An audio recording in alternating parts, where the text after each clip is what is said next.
오늘의 말씀 창세기 19장 30절에서 38절 말씀입니다. 롯이 소알에 거주하기를 두려워하여 두 딸과 함께 소알에서 나와 산에 올라가 거주하되 그 두 딸과 함께 굴에 거주하였더니 큰 딸이 작은 딸에게 이르되 우리 아버지는 늙으셨고 온 세상의 도리를 따라 우리의 배필될 사람이 이 땅에는 없으니 우리가 우리 아버지에게 술을 마시게 하고 동침하여 우리 아버지로 말미암아 후손을 이어가자. 그 밤에 그들이 아버지에게 술을 마시게 하고 큰 딸이 들어가서 그 아버지와 동침하니라. 그러나 아버지는 그 딸이 눕고 일어나는 것을 깨닫지 못하였더라. 이튿날 큰 딸이 작은 딸에게 이르되 어젯밤에는 내가 우리 아버지와 동침하였으니 오늘 밤에도 우리가 아버지에게 술을 마시게 하고 내가 들어가 동침하고 우리가 아버지로 말미암아 후손을 이어가자. 그 밤에도 그들이 아버지에게 술을 마시게 하고 작은 딸이 일어나 아버지와 동침하니라. 그러나 아버지는 그 딸이 눕고 일어나는 것을 깨닫지 못하였더라. 롯의 두 딸이 아버지로 말미암아 임신하고 큰 딸은 아들을 낳아 이름을 모압이라 하였으니 오늘날 모압의 조상이요 작은 딸도 아들을 낳아 이름을 베남미라 하였으니 오늘날 암몬 자손의 조상이었더라. 의인 10명이 없어서 멸망을 당했던 소돔과 고모라, 하늘에서 유황과 불이 비같이 내려서 그 일대 모든 것들을 다 엎어 하나님께서 멸하셨습니다.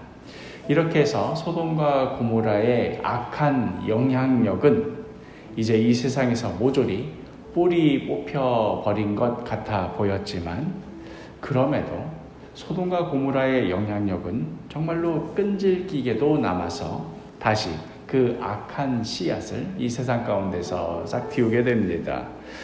그것은 바로 하나님께서 아브라함을 생각하셔서 멸망 가운데서 구원하였던 롯에게서 비롯된 것이었습니다. 소알로 도망치기는 하였지만 정말 가공할 만한 불심판에 너무나 두려워서 그곳 작은 성읍이었던 소알에서도 떠나서 처음에 천사가 말하였던 그 산으로 도망하여서 그 산에 있는 굴에서 생활하게 되지요.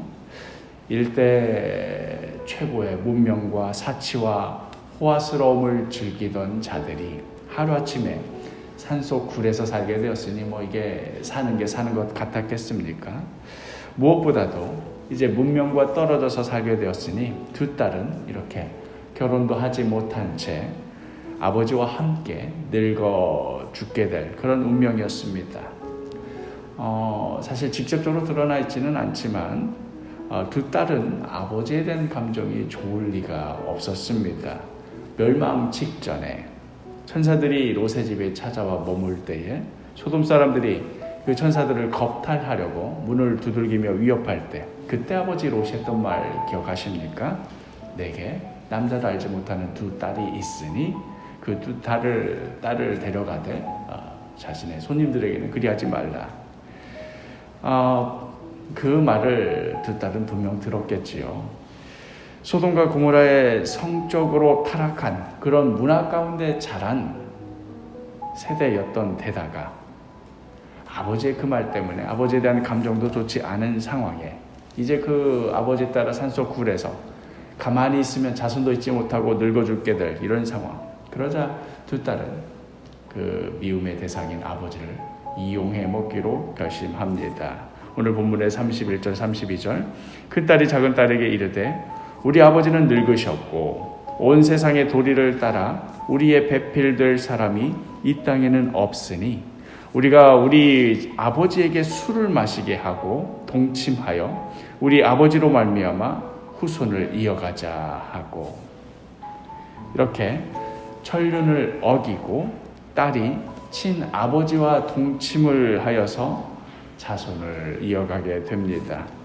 자신의 목적을 위해서라면 어떠한 수단도 상관하지 않는 모습, 성행위마저도 목적을 이루기 위한 하나의 도구로 전락해버리는 모습, 목적을 이루기 위해서라면 아버지와 같은 가족마저도 이용해버리는 이 모습, 소돔과 고모라에서 극치를 이루었을 이 악한 모습은 끝내 그 뿌리가 완전히 뽑혀 나가지 않고 이제 그 두 딸을 통하여서 다시 세상 가운데 흩뿌려지게 되는데, 오늘 본문의 37절 38절 큰 딸은 아들을 낳아 이름을 모압이라 하였으니 오늘날 모압의 조상이요, 작은 딸도 아들을 낳아 이름을 베남이라 하였으니 오늘날 암몬 자손의 조상이었더라.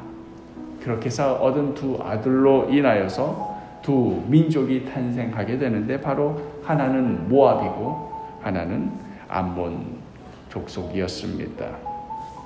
훗날 이스라엘 백성이 출애굽하여서 광야에서 나올 그때 이 이스라엘 백성들을 유혹했던 자들이 누구입니까? 모압 여인들. 모압 여인들이 유혹하여서 그들이 음행하는 것으로 말미암아 하나님의 진노로 연병으로 죽었던 자가 24,000이었다. 우리 민수기 지난번에 묵상하시면서 보았지요. 또 이 두 모압과 암몬의 이 두 민족의 대표적인 우상이 바로 크모스와 몰렉입니다. 이후 이스라엘 역사 가운데 무수히 이 우상 때문에 얼마나 많은 왕들과 백성들이 타락하고 그것으로 하나님의 진노를 사게 되었습니까? 자신의 뜻과 목적을 이루기 위해서라면 자기 자녀마저도 불 속에 던져 넣는 그런 끔찍한 형태의 제사를 드리는 우상이 바로 이 모압과 암몬의 대표적인 신인 크모스와 몰렉입니다.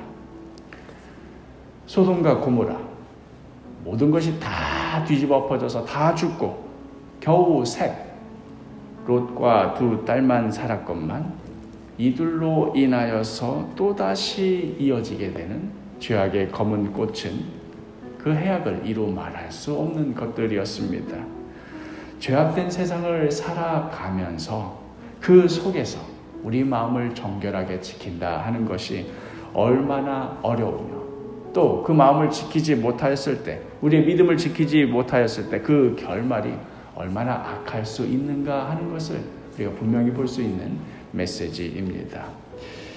사랑하는 사도교회 식구 여러분, 우리는 이 세상 가운데 살아가지만 또 이 세상의 것들을 누려야 되고 그것을 손에 쥐고 그렇게 살아갈 수밖에 없는 그런 존재이지만, 그럼에도 이 세상의 것들에 너무 마음 두고 또 동경하고 뭐 하나라도 더 얻을까 그렇게 악착같이 우리 살지 맙시다.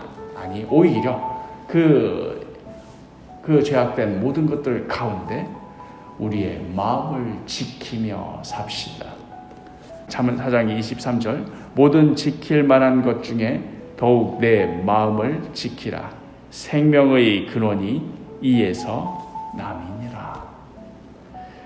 오늘 하루도 우리의 마음을 지키며 이 세상의 악한 영향력에 끌려다니는 것이 아니라 오히려 소금과 빛의 역할을 감당하며 우리 각자 부르심받은 그 자리에서 하나님의 뜻대로 살아내는 그런 복된 하루가 되기를 간절히 축복합니다.